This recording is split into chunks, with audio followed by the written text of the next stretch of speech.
At the top of the pyramid, there are the innovators. When you meet them, most innovators don't look that cool, not in the sense of fashionable anyways.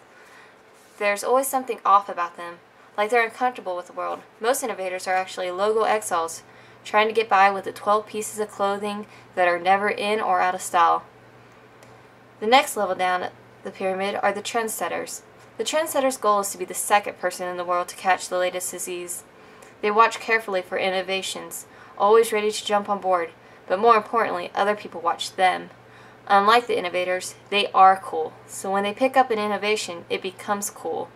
A trendsetter's most important job is gatekeeper, the filter that separates out real innovators from those crazy people wearing garbage bags. Below them are early adopters. Further down we have the consumers. Last are the laggards.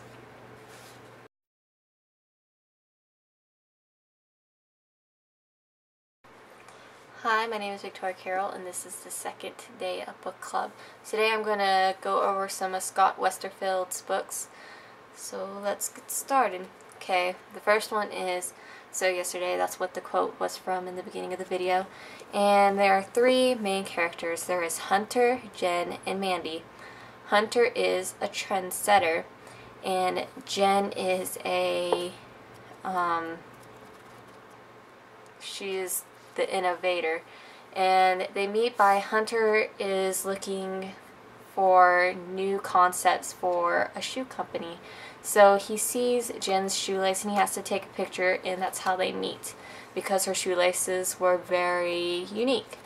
Anyway, so they become friends, and Mandy is Hunter's boss, and she wants them to kind of think of some original ideas for the shoe company, and she plans on meeting them. So when they go to meet her, she's not there. She's been kidnapped, sort of. And they find her cell phone, and they find the coolest pair of shoes. It doesn't tell you what these shoes look like, other than that they are very cool. So they start a mission to kind of search for Mandy, and they find out about all these things. They find out that some cargo has went missing. They find out that at rich people's parties, the shampoos that were given out were filled with purple hair dye, so the peoples were getting their hair turned purple. And it's just like there's this group dedicated to the downfall of consumerism, and that's all this book is.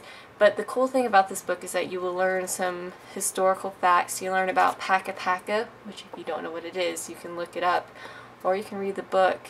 It's just kind of cool that they throw in some history also with the book.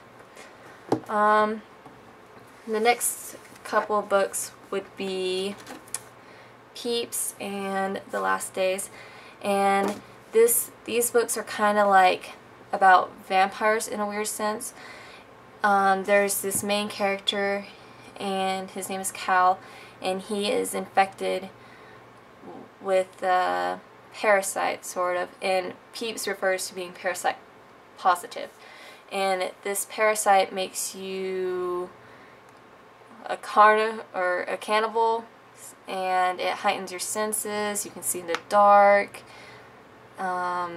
Just a lot of weird things, and it sounds a lot like being a vampire, but he turns out to just be a carrier because he's immune to it, and he's kind of offered a position in a group where he has to find everyone he's contacted and transmitted the disease to. So that's those two books. The second book has some of the characters from the first book, but it's like a sequel. The next couple of books are Uglies, Pretties, and Specials. And these books are about, it's kind of futuristic, and it's in a world where everyone is pretty, and if you're normal, you're considered ugly, because at a certain age you are given this surgery which makes you pretty. And there's the Specials, which you learn about, and they are kind of like the beekeepers. They want the pretties to stay pretty, and the thing is, whenever they turn you pretty, you kind of lose things that made you you, and it's like they kind of make you dumber in a way, because they don't want you to suspect anything. But though that's a whole series. If I were to go through the books, I would start with So Yesterday, then probably move to the Peeps, and then the Uglies series. But either way, it all works. You can't really go wrong with Scott Westerfeld, I would have to say, because they're all very good books. But anyways, that's the end of this book club. Next week I will do a biography of some sort. So, catch you then.